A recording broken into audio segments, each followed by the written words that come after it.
Welcome, Mark, and thanks, Jeremy. And thanks for joining us on Peacekeepers Live, Mark. It's wonderful to have you here with us today. It's such a pleasure. Thank you for being here. Thank you, Fiona. It's great to be here. Thanks. Mark, you've been with the UN for over 30 years. Please tell us about your career and how it has led to you becoming the president of UNICEF and UNSFU. UNFSU, yeah. UNSFU. Um, yeah, my career as peacekeeper started before the UN. I served in the Dutch military, the Royal Netherlands Navy, for about 6 years. And during that period, I actually had a deployment to what is called the Multinational Force and Observers, which is a peacekeeping operation that is not UN led. It's an organization in itself, and it's situated between Israel and Egypt.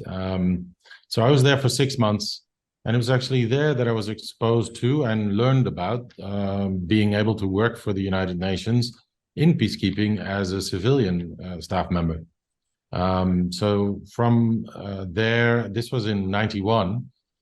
From there, I basically found out how do I apply for a job with the UN, and it took me about a year later to report for duty as a so-called field service officer here in Jerusalem, in UNSO, the first peacekeeping mission to be established, which is in 1948. And I'm actually currently here, believe it or not. I attended today a very beautiful ceremony to observe the 75th anniversary of this particular peacekeeping mission, the mother, so to speak, of all peacekeeping missions. This is where it all started in 1948. And how it led eventually for me to become president of the UN Field Staff Union. I've actually done this. This is the second time that I'm doing this.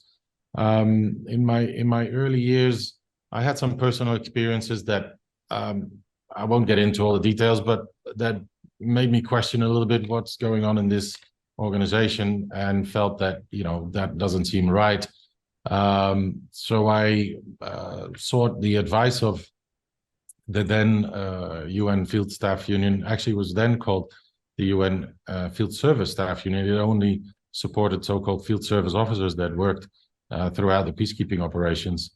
And I asked about, what's the story here? I was told certain things that I couldn't do, and they were not going to renew my contract.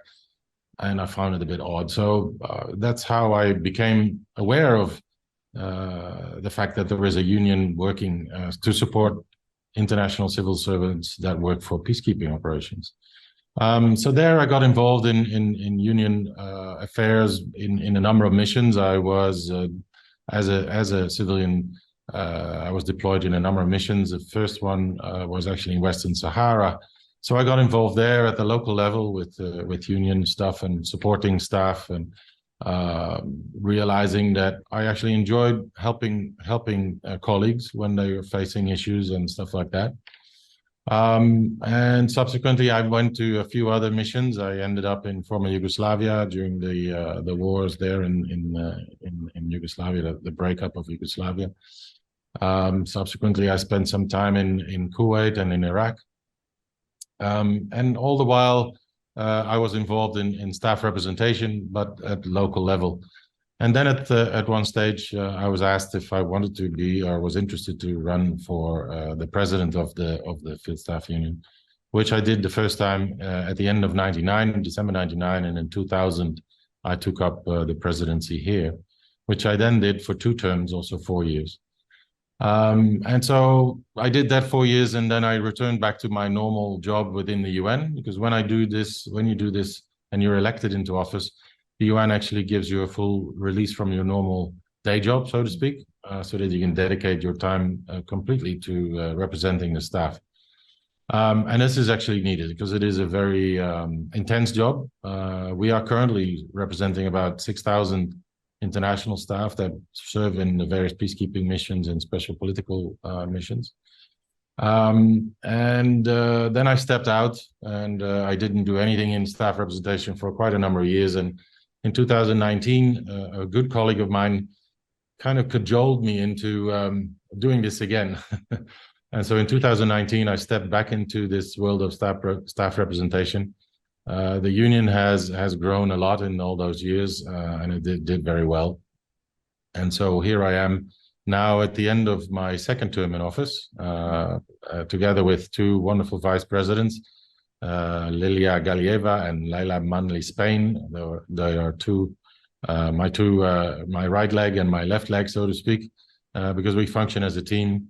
And then there is the federation work, which is a lot of extra work. The federation actually brings together a number of staff unions from different UN organizations, not just peacekeeping, but we have, for instance, the New York Staff Union that represents all the staff in New York headquarters. We have UNDP, UN Women, UNFPA, UNOPS, UNESCO, and UNOV as Vienna, UN in Vienna, and UNODC, which is also based in Vienna. So together, the federation, as you can imagine, is quite large, and represents a lot of staff that work across the UN, not just in peacekeeping, but very many different other organizations. And so that's where I am now, after 31 years in this organization, nearing the end of my life. I think within the UN, I have another few years to go until I am able to go on early retirement.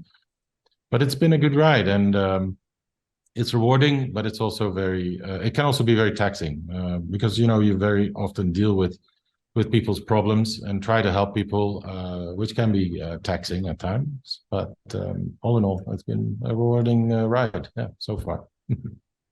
It's been an incredible journey you've had within peacekeeping and the work that you've done with the UN so far. And as you touched on, we're celebrating 75 years of UN peacekeepers.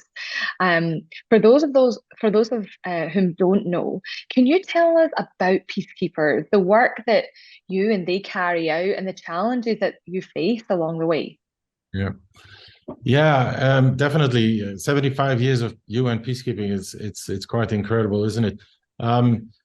It's important, I think, though, that while we celebrate 75 years of UN peacekeepers, we should also, and we did so today here in Onso, we should also remember over the 75 years the many people that have given their lives in this line of work, both on the military side as well as on the civilian side.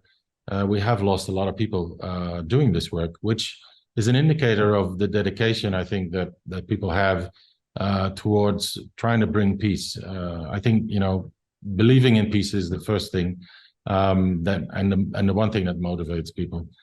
Challenges that we face. I think the thing is also, I believe a lot of people, when they hear peacekeeping, they think of the military, of the blue helmets, which are the most visible part of peacekeeping and peacekeeping operations, the military components that you often see at TV and whatnot. But what a lot of people don't realize is that there is, behind all of that, there is a big machinery that runs, that is supported by civilian staff like myself and my colleagues across the field. So we have civilian staff, both national staff that are absolutely crucial to make sure that the wheels keep turning. We have our international staff, and then we have varying, types of staff. We have staff that, for instance, work towards the actual implementation of the mandate. These are our civil affairs, our humanitarian affairs officers, etc. But we also have people that literally keep the wheels running. Our transport folks, that fix cars, make sure that the cars keep running, that make sure that there is fuel, that make sure that the lights stay on, literally, to make sure that we have electricity in some of the camps that we operate, which are like little villages. So challenges, there are plenty.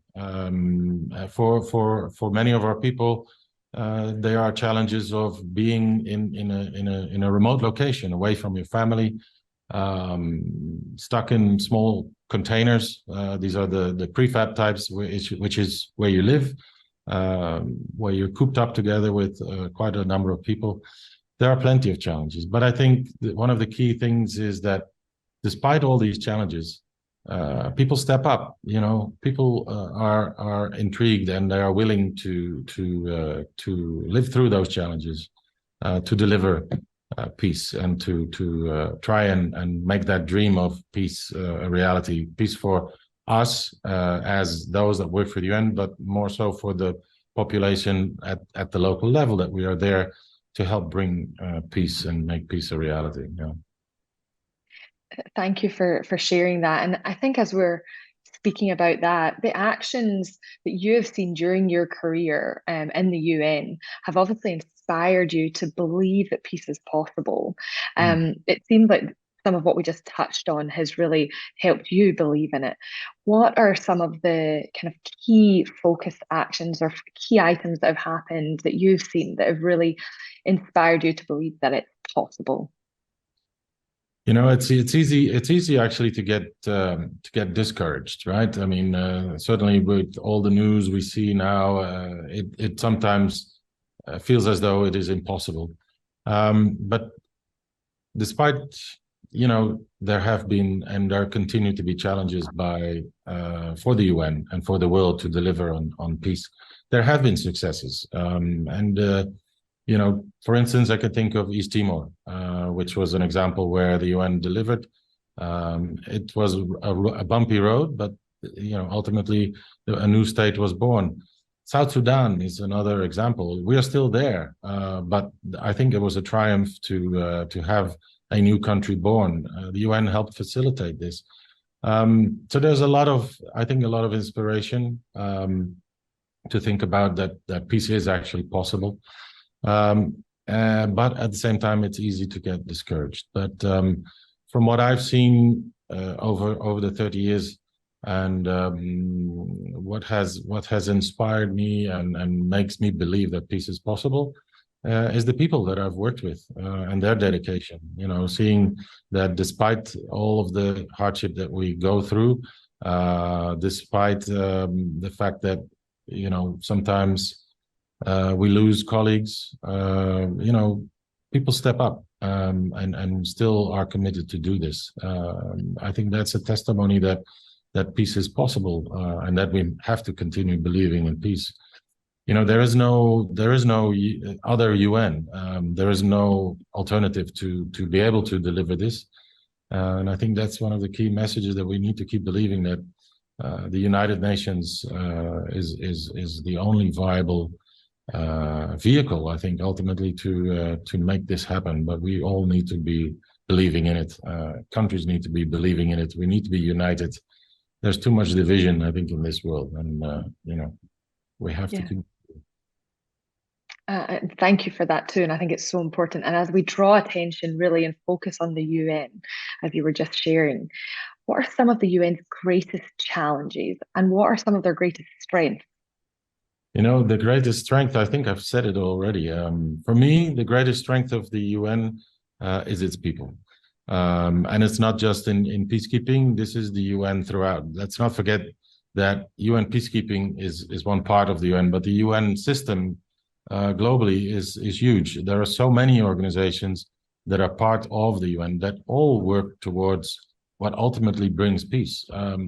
Delivering food, giving shelter to refugees. I mean, all of these are, I think, part and parcel of creating a world that can sustain peace. But without the people to actually do this, without people committed, there is not going to be a chance to do that. So I think the greatest strength really is the UN's people that are committed to do this. And I know that within the UN, there is often this rhetoric where leadership says, our people are our greatest asset, etc. And despite the fact that sometimes we, as UN staff, we feel that maybe those are mere words, but looking at what makes up this organization, it's only people.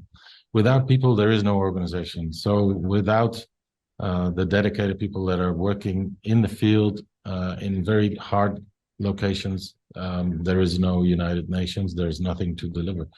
So without a shadow of a doubt, it is the greatest strength of the UN is its people that make things work.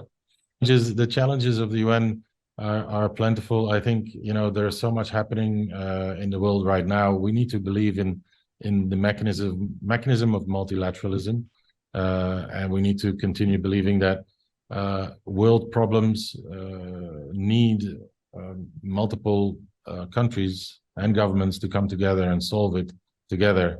We cannot solve it by one country alone or one person alone or one government alone. It's all about unity at the end of the day.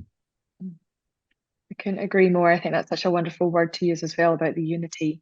And I Mm. appreciate you sharing about how important the people of the UN are to make the UN what it is today, and the strength that we have behind the UN is the people that are involved.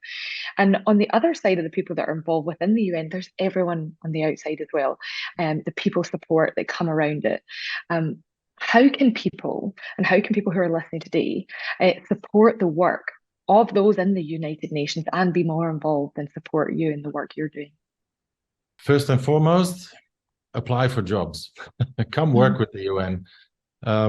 Unfortunately, there's a trend in our organization that sees people becoming gray like me. We have a lot of people in their midlife, let's say. We need to rejuvenate. This organization needs young people. We need younger people to come to the fore, to become leaders. I think from the outside, how can people support the UN is by believing in the UN and supporting it, educating themselves about what the UN is. Again, the UN is not just peacekeeping. The UN is so much more, and working towards the Sustainable Development Goals. I think that's the scorecard that we should all endeavor to work towards because that can ultimately help everyone in the world to create the environment that we all so much want, right? I think everybody in its core wants to have a comfortable life, be able to provide for your children, have a roof over your head, and yet there is so much suffering globally. So believing in the UN, supporting the UN, understanding what the UN is, learning about the UN, all its different organizations, I think is already key. And then look for opportunities. There are plenty in this organization, so we can come together and be united. well, on that note, what a perfect ending to spending time with you today. Thank you so much, Mark. And to everyone listening, look at what the opportunities are within the UN for jobs, but also see and seek out ways in which you can support and help. And look out for the work that you see through Mark's incredible work and dedication as well. So thank you so much, Mark, for joining us on Peacekeepers Live today.